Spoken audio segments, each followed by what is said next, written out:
Hey there guys, Metka Gamer is back once again bringing you some Battlefield 3 gameplay playing Conquest mode, which is pretty much a huge game of capture and defend. We're playing with our standard sniper class. I love being a sniper, especially on a big map like that.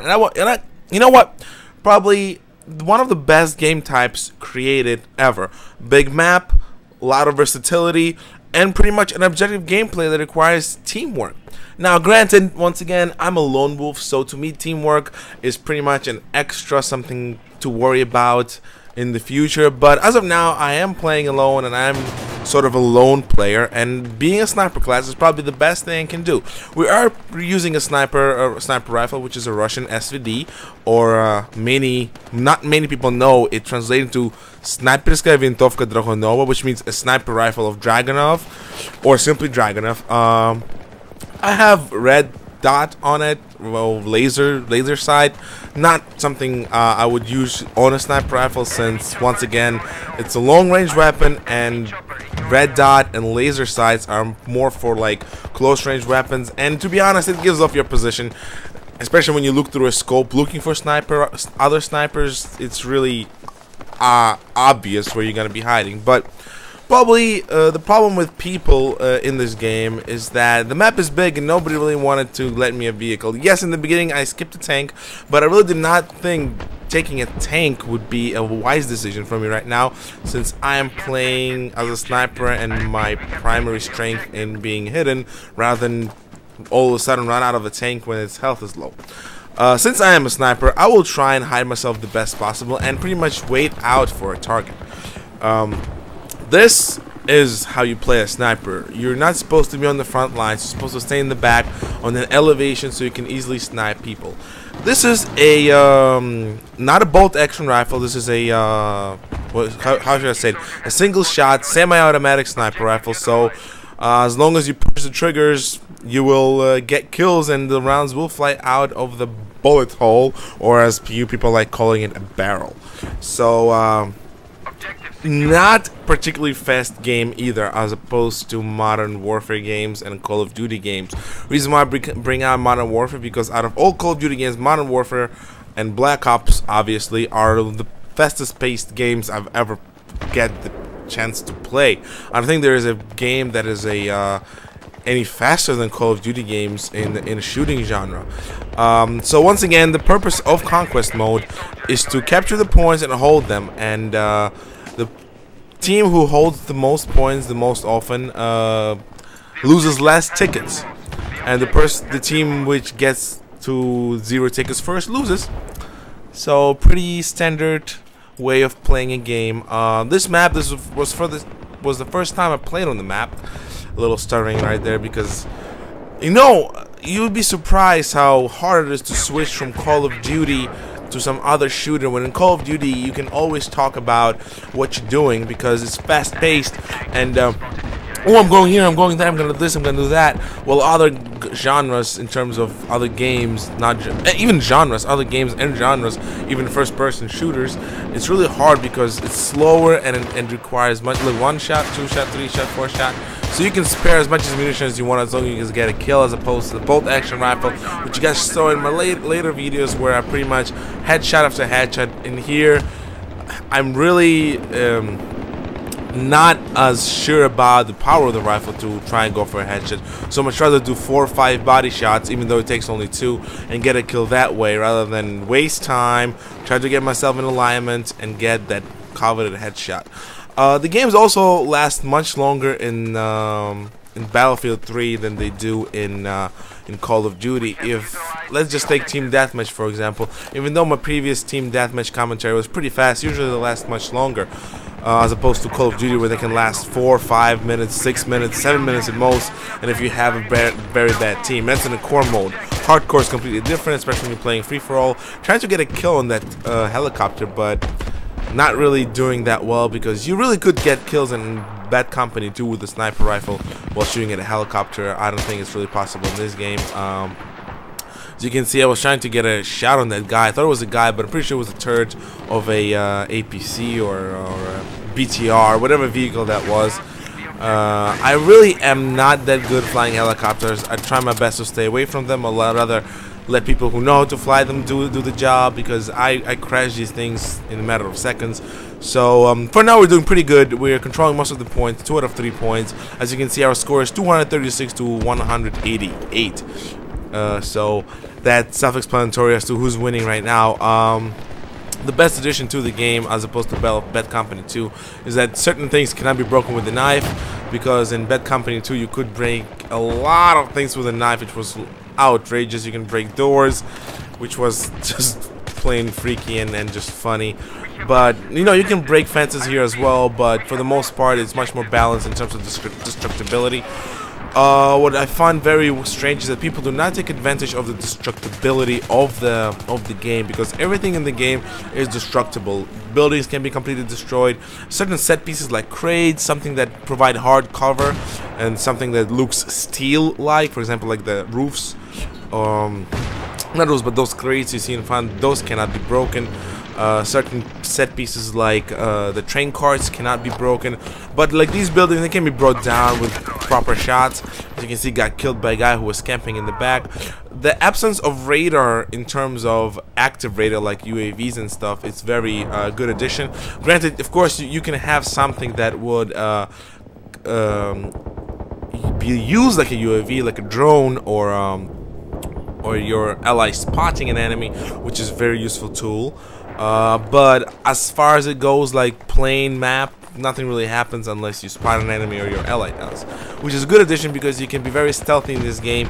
Proning in its own is another level of stealth, because now not only can you be hiding in the bushes, you can be hiding behind that little cover in between the sheets of metal between the crates, and still be effective as a sniper and still be powerful as a support player.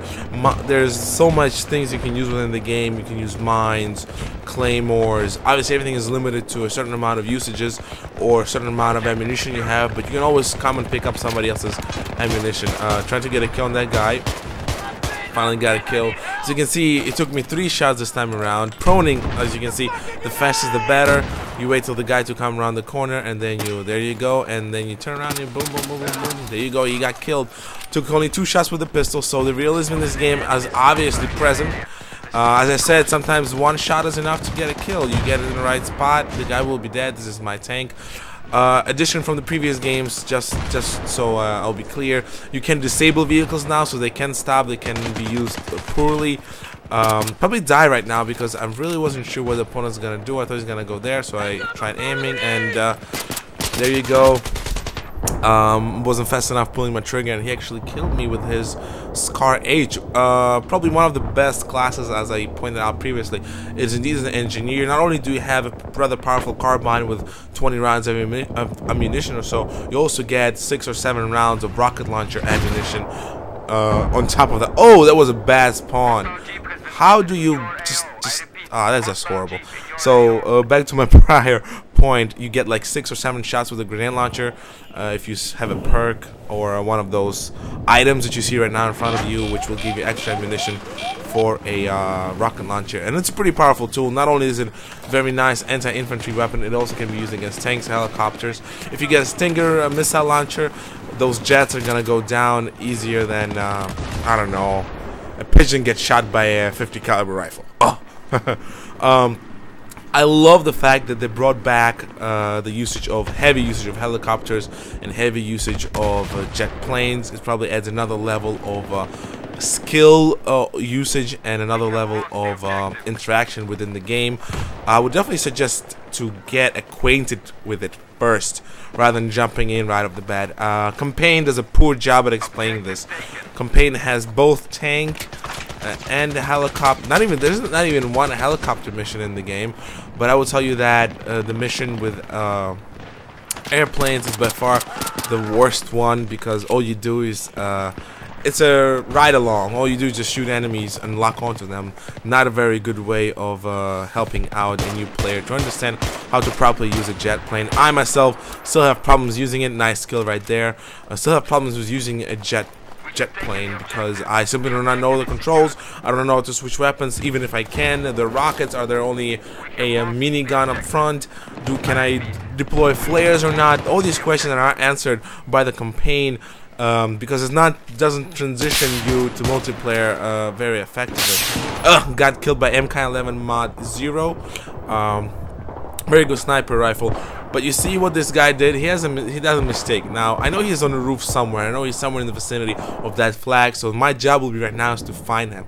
And I know he's not going to move because he's in high top area. If he jumps down, there's a great possibility of him hurting himself and getting killed, because there's a lot of infantry running around of ours on the field because they're losing and we're winning. So he's hiding. He's only trying to get kills, much like me, I could say.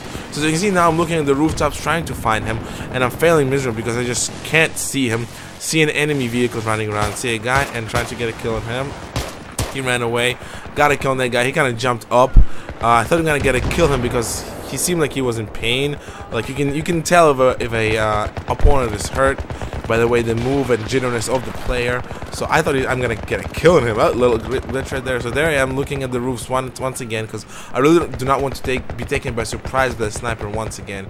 Looking around to see whether the guy's gonna be coming towards this way. Proning once again, 100% sure way to be effective. Boom, boom, boom. 3 shots. He's down. Even though I fired 5, 2 of them did not register. As I previously stated, there is a big problem with registering hits when the servers are not really well. I'm still not sure whether the servers are dedicated. It seems they're dedicated servers as far as I'm concerned, because they were down for 2 weekends. One time it was in Britain, and one time the servers were down in US for a few hours. I was sure it was my connection, but later on I realized it was not. But dedicated servers do imply a better connection overall, not 100% of the times. So here I am getting pwned by an APC, M-Track. You want to call it? I call it APC because I just like calling it APC. Vehicles, if you're not ready against them, they will seem to be overpowered, but believe me, you have more than enough tools to bring them down. Snipers have a bomb drop. Others have grenades, claymores, C4s. There's a lot of things to use in order to bring down vehicles with ease. Driving the vehicle is pretty straightforward. Certain buttons let you switch the position that you have inside the vehicle. Other buttons let you boost the vehicles and so on. The game does a really good job at that because there's a lot of driving sequences in the game, in particular the tank sequences. They're pretty fun. Unfortunately, not all the environments can be crushed by a tank. I've been trying to crash this barrier for 10 minutes straight just to see whether I can do it. And if you don't have enough speed, the tank will just get stuck, and then obviously unrealistic. As opposed to every other game but in Battlefield series, or to a point, you can pretty much roll through anything except buildings, because that was a standard thing for it. Got a kill on that nice guy. He didn't really pay attention. Now I see that APC coming again, that amphibious craft. Very dangerous. It has 2 types of cannons. It has a machine gun and a heavy like one-shot rifle fire ammunition. At this point, I forgot about the enemy sniper at all. I'm in the midst of the battle, and I'm trying to figure out what's going on. What should I do? I see that we have only 1 point captured, and that's not a really good sign because that's bad. So as you can see, I saw a guy right there. I know he's gonna go up the stairs. Few shots, he's dead. Death animations are very good. I would definitely say that animations in the game are superb, much better than Modern Warfare. It doesn't feel like you're just simply dropping dead. It actually feels pretty damn realistic, if you ask me. As you saw, the guy, he didn't fall down like a dead rock. He actually moved, swayed a little, and then he died, just like that guy right there. So I'm trying to look for the sniper, and I just, now that I'm watching the footage back, I see him. He was up there. I don't know how I missed him then. Because that's why I was going back trying to cap the stuff, or at least trying to get some kills. Capping was indeed in my favor, but since I saw that train yard was getting captured easily, I decided to go after the point A. But considering I'm a sniper and I'm not supposed to be in the fray, and the possibility of there to be enemies there is pretty high. Even though the pistols are rather powerful and very useful tools in this game, you can't rely on them all the time. Sometimes it's much better to just kill things and be effective that way. That guy almost got a kill on him, but he moved right in the nick of time. Lucky him. The reason why he saw me is obviously because of the red dot. Were to remove the red dot, he probably didn't see me, and he would have stayed there stationary for much longer. See that guy right there?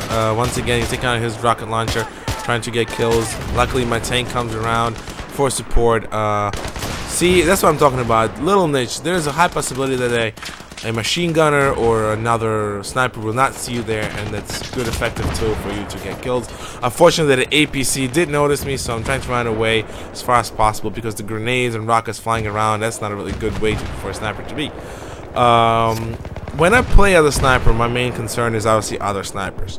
If you have an effective sniper from the enemy team, there's no matter how good your infantry is, no matter how good your vehicles are, they will be seen, especially when you play against a really good team, they will be seen and you will be taken down, and that's not a good sign.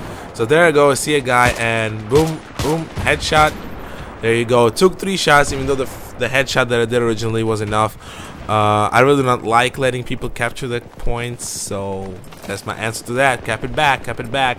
I would definitely say this SVD and MK11 Mod 0 are really good sniper rifles, but the bolt action rifles are much more powerful. They have a much greater range and the bullet drop is minimal as opposed to these rifles. However, these rifles do have a lot of suppressive power, and if you make a mistake with one shot, you can always recover faster as opposed to bolt action rifle. So little tip for you guys. There you go, that's how powerful the sniper rifle is. He did miss, he suppressed. This hue that you saw around me was a suppression, not particularly a kill. He really did miss a lot. I see another guy there, so I just send my rifle hoping I'm gonna get a kill, and boom. There you go, guys, I got a kill simply by spamming. Now, can you consider it spamming? Of course, but is it bad kind of spamming? That's debatable. That point A has a lot of activity, so my job is to kind of scout the area that leads to the point A, trying to get kills on the enemies right there. However, that sniper, I still see him there. I don't know how to notice him before, but I see this guy there, trying to lead him. Got a little shot on him there, trying to get a headshot on him. Unfortunately, I shot his leg instead of shooting his head. The range, the distance affects the bullet drop, affects how long it takes for the bullet to travel. Each projectile, as opposed to Halo Reach and as opposed to, let's say, Call of Duty, it's not instant. It takes time for the projectiles to travel. And finally, I spot that sniper, aim a little high, and headshot. Headshot. No, not headshot. It was a body shot, even though I thought I was shooting him in the head. So my job is to take that sniper out because it's really pissing me off. He's probably took down most of my team throughout this game, and that's really bad. But look at the score, 101-7. That is definitely super fast game in terms of the winning streaks, because we were holding the objectives like crazy. And there's that sniper, he's down on health, and I finally got a headshot on him and killed him. That sniper is really unhappy, and the game is over. And our score was pretty good. Our team won. I joined in late, so there's only one side of the conquest. I think there was on one side. So 16-5. Most kills on the team, least deaths. Hope you guys enjoyed it. Thank you for joining me, and hope to see you again, guys. Peace.